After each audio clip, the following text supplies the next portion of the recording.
The first one coming up would be by Dr. Denis Schiozer from the State University of Campinas. He's going to tell us about digital oil fields. Please, Denis.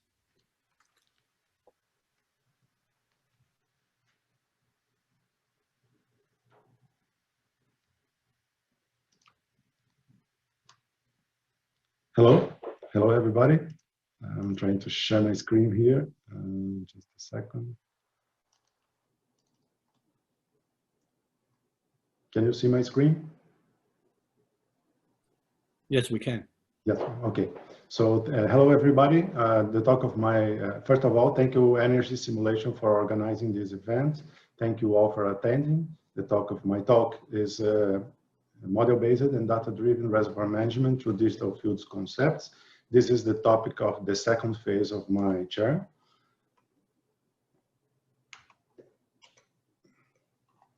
I'm sorry. No.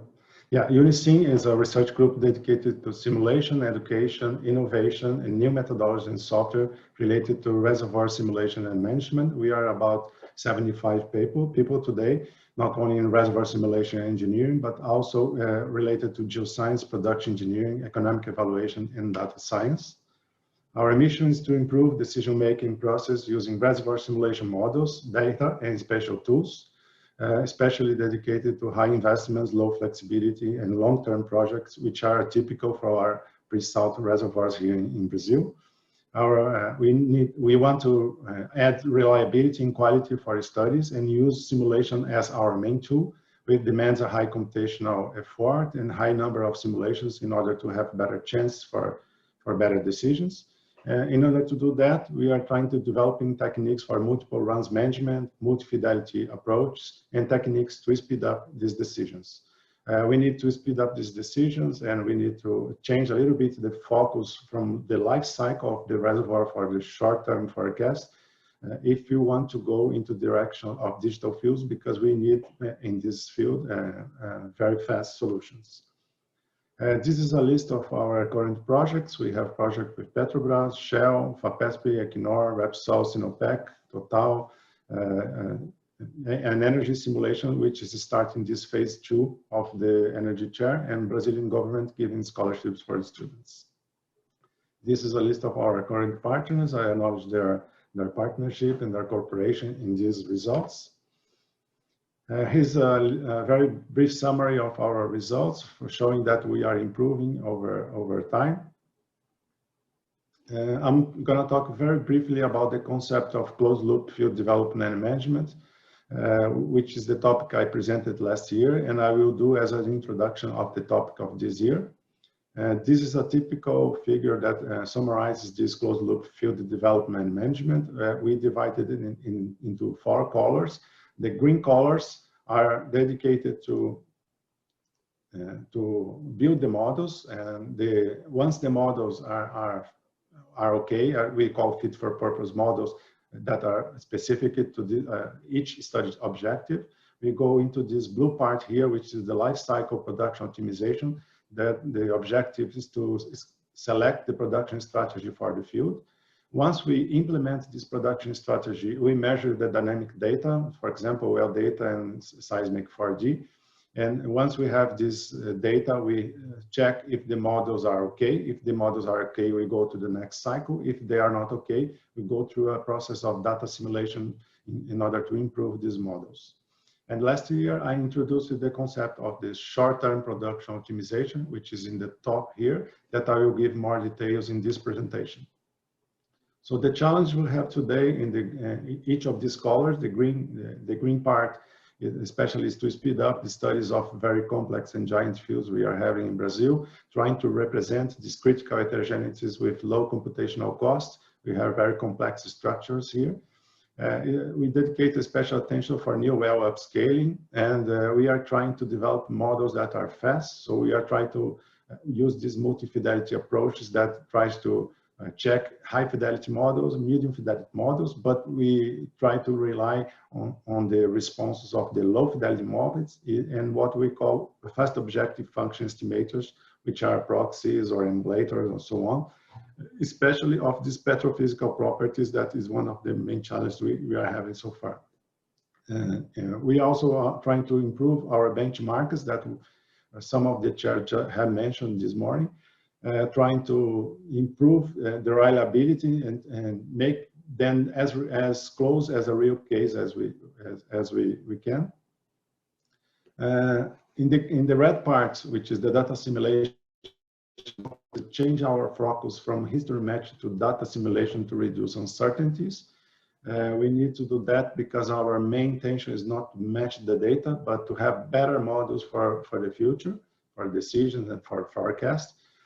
So the main challenge nowadays is to reduce uncertainties in petrophysical properties, and we have some methods that we are using to do that. The best one for history matching is the ESMDA, that we have a software from Petrobras that we use. But sometimes these models collapse the models and they have excessive uncertainty reduction. So we are trying to improve this methodology in order to do the data simulation of the past, but keep the variability for the future. So we have other methods that we are testing. Some of them have very good results, but they are complex to implement. So we are trying to improve this part of the implementation. Part of the challenges is also the quantitative integration with seismic 4D, because in all these pre-salt fields will have 4D and we have to use this data in order to improve the models. The model calibration for short-term production, I'm going to talk more about this in the next slides, especially trying to set up the productivity deviation as our main objective functions for the short future. We are need also to improve to speed up our process in order to apply in the future for digital fields, because we're going to have very fast responses. We also have some techniques to do data simulation of production facilities, because we have uncertainties and errors not only in the reservoir but also in the production facilities. So we are using similar techniques in the production facilities to match the data. In the blue part, which is the life cycle optimization, we are trying to develop new optimization techniques, use these multi-fidelity approaches, integrating with low fidelity models and fast objective function estimators. We have a very strong correlation with the economic analysis using the fiscal regimes from Brazil. We have divided our variables in 3 groups. Group 1 is the design variables, which are more related to the plant development plan of the field.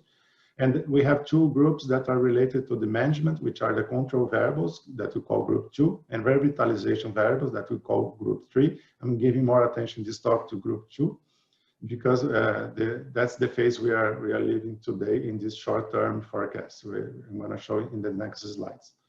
We also are trying to do development of methodologies for intelligent fields, because of these pre-salt ICVs we have and so on, and integration with production facilities in order to have better boundary conditions for the reservoir, especially when we have subsea separation in some, and also multiple reservoir producing to common production facilities.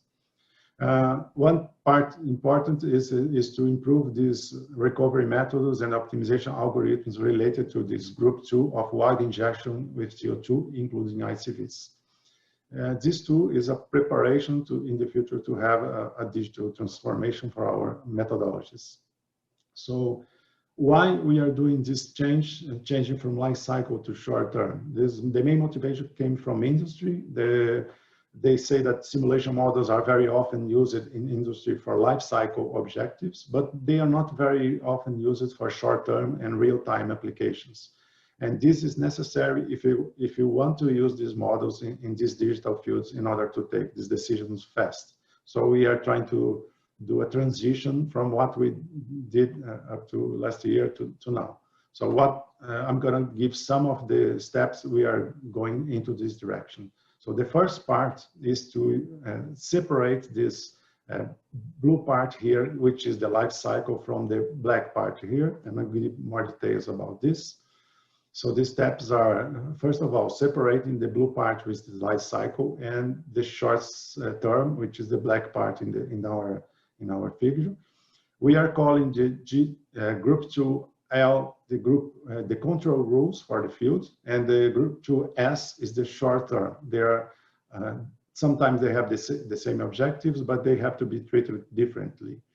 If we are successful doing this in the future, we plan to go to group 2R, which is the real time, really fast decisions. So in order to do that, we need to take some steps. The first one was to define what is lifetime, what's long term, what is short term, real time, and so on.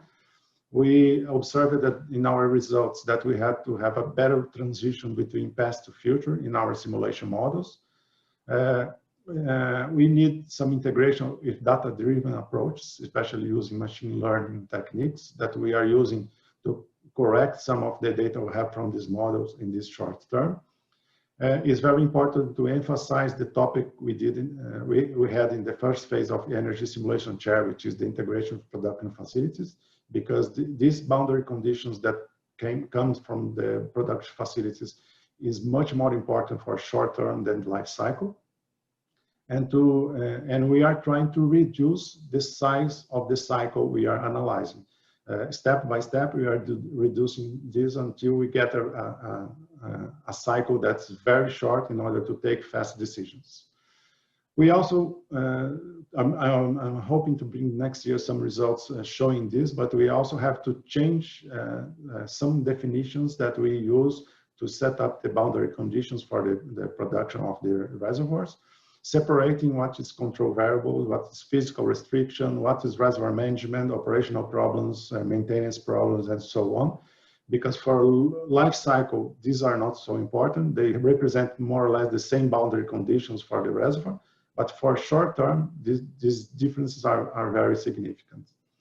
So we are also developing some model quality indicators that are to select the models that we are going to use for the short term predictions.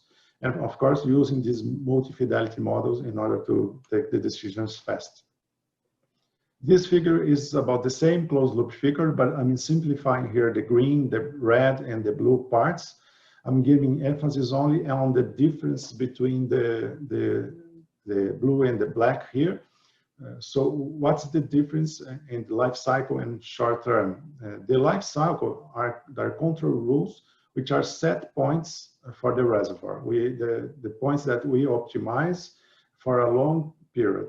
But once we go into the implementation for the reservoir, as we're going to see in the next slides, several things can happen. So we're gonna try to use the set points, but we are gonna have different boundary conditions that are organized by a short-term optimization. This is the basic difference between these two implementations. So what we define as life cycle and short term. For us, life cycle is the whole future, including the first day until the end of simulation. So the first thing we do is try to get these set points for the whole reservoir life. And each cycle of the closed loop, we do this again. Once we have these set points, we go into the short term, concentrating our analysis in the cycle, in the next cycle of the closed loop, which today is 6 months. So our short term is from 1 day to 6 months. So this is the initial focus of our research for the next years. Of course, we are observing also what happens in medium, long, and real time, but our focus is here in the short term. And these are the typical size of the cycles we use for reservoir development and for reservoir management. Of course, this size of the cycles can change from model to model, but this is a basic idea. Here's a slide that shows a basic why we need a better transition from past to the future in the simulation models. Here I'm showing an example of a well that before history matching in gray here, and after data simulation in orange here, that we can see that we have hundreds of models, and all the orange models here honors the past. They have exactly the rates that the injection is having. But when we go from the past to the future, we change the boundary conditions. And if we don't do this properly, we have a very high difference between the observed data and the data that the models will get. So for long-term effects, these are not so critical because the material balance of the reservoir over time will approximate solutions. But for short term, we are having 100% error here in some of the models. So we need to correct this, either by improving the models or using data-driven approaches to eliminate some of these models here. Here's another example of a real field showing that the real life is very hard. We have a bottom hole pressures in red here. In blue, we have the rates, and here we have some lines that are selections we can make for the boundary conditions for the well for the future. The best way to select the boundary conditions for the future is integrate with production facilities, trying to get the best rate we can get here, as we are showing this next line. We integrate with production facilities and we can find the operation conditions we have here. We have a correlation between pressure and rates, and we can find the best rate we can have. This is the best rate we can have, and then we select one of these set points here for the boundary conditions for the future. And as we can see here, for example, here is the history, the past, and here is the future. As we can see here, each one of these selections is not very good because the BHP is varying a lot because of operational problems in the future. Again, for life cycle, this is not so critical. If you get an average solution, is okay. But for short term, we are having very different rates and different pressures that we have to manage. So we need to understand these well reports, integrate with machine learning, and go to short-term future behavior in order to have better predictions for this behavior here. So what we are doing in this direction, first of all, we are separating the causes for the boundary conditions. So the first thing that we can do for control rules is to calculate what we call human intervention free forecast. This is how much the reservoir and the production facilities together could produce. After this, we have to observe these facilities constraints that are physical limits for platforms and capacities and so on. We have to observe that. And also, even if we are below the physical limits, we have some field managements, which are our control rules that are intentional controls to reach certain objectives. We can do this all in the blue part with an average solutions for the future. When we go to a short term, we have several operational problems. We have well tests, maintenance, prorating stops, random problems that change the production system. We have sometimes not mapped uncertainties that will cause no expected behavior. So once we have these problems, what we call operational disturbances, we have to correct these controls and do the best we can to improve the performance of the well, looking into these average set points, but changing a little bit the behavior of the wells. So how we are doing that? First of all, we are trying to establish the blue part or the life cycle, set the set points. After we do this, we do the life cycle forecast. With the life cycle forecast, we do some data-driven short-term corrections. That's our initial idea.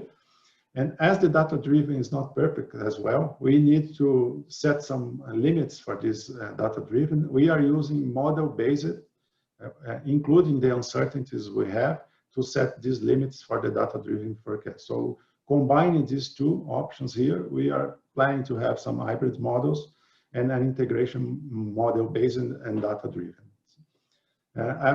Of course, in all these steps, especially for short term, we need to integrate with production facilities to get the boundary conditions and increase the frequency of the analysis for the model-based, decreasing the size of the loop. If we are successful doing this and reducing these cycles, we can go in the future for real time. And if you go to real time, we can go to possible applications for digital transformation.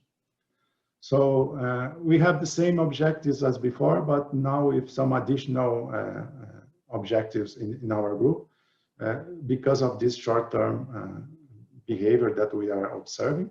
In the green part, we are trying to develop new bottles that are good not only for the future, a long future, but also for a short-term analysis, especially using this multi-fidelity analysis.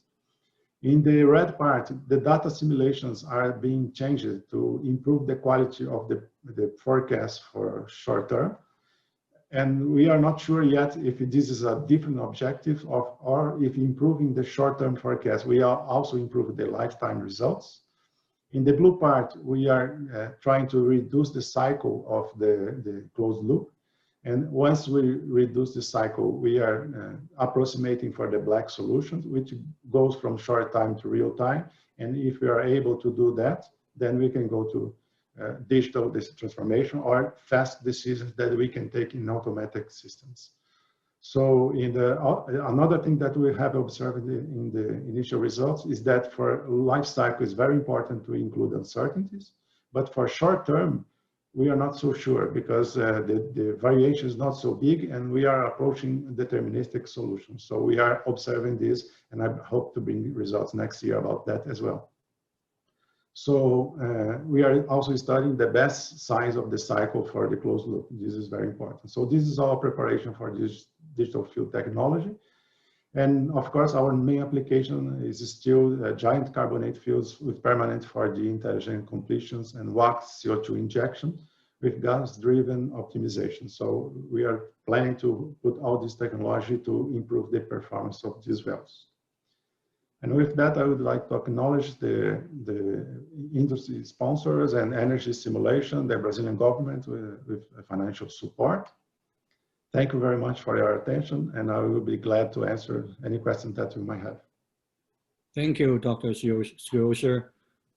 Very interesting subject matter as companies are migrating towards digital transformation. One question from Dr. Iraj Ershagi from the University of Southern California is, what you're describing requires substantially more real-time field and well measurements. Can you elaborate on that? Sorry, can you repeat the questions? I didn't hear. So basically what you're describing will require a lot of real-time measurements for the field and the well level. So can you elaborate on that? Tell us a little bit more how you may go about doing that. Okay, thank you very much. Yes, we are not doing that yet, but the plan is really to get there. So we are planning to integrate with production facilities and having all these real field managements try to help with simulation models, the decisions we are taking in real reservoirs. So what we are observing, and that was a demand from industry here in Brazil, is that our current simulation models are not good enough to do that. First of all, because they are very time consuming. The decisions take a lot of time. So in order to go from life cycle directly to real time, our decision was to start decreasing the loop, going to this short term, which is 1 day to 6 months, see how the simulation models behave in this period, see if they are okay for the next day, implement all these modifications. And if we are successful, the objective is getting in what you say, use all this information we are measuring in these digital fields, input them automatically in our models. Of course, it cannot be a very high fidelity models because they take too much time to run. But once we have this correlation between the high fidelity models and the low fidelity models of these emulators, we can go to these digital applications, I hope. Okay. I have a question certainly related to that. Basically, one is getting the data, as Dr. Ershagi pointed out. I suppose you will require quite a bit of HPC, high performance computing, and to kind of reduce the turnaround time for any updates and decision making, correct? Yes, yeah, we need. That's one of the problems. We have to have financial support for that, but we are trying to do that, and of course we need to have a lot of computers in order to do that as fast as we can. So far, we can manage with our current computers. But if the methodologies are successful, of course, they will require high performance computing. You are right. Okay, let me raise another question.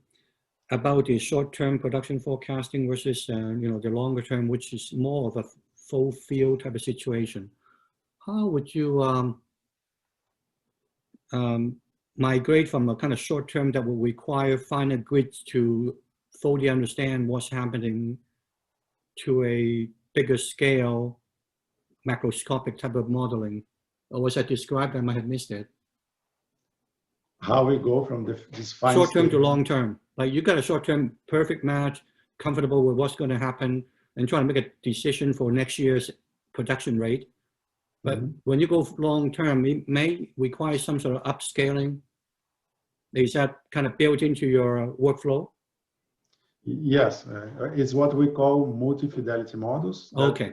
Each model is trying to solve one type of problem, and they have to communicate between each other. So I'll have to pass information from one model to another, and I'm going to use faster models to these short-term decisions that are fast. But from time to time, I will run the high fidelity models or the medium fidelity models, what we call here, in order to provide data to these high fidelity models. That's the idea. Yeah. Okay. That's all for the questions. Once again, thank you for your talk. And we have about 4 more minutes to go. So let's take a short little break.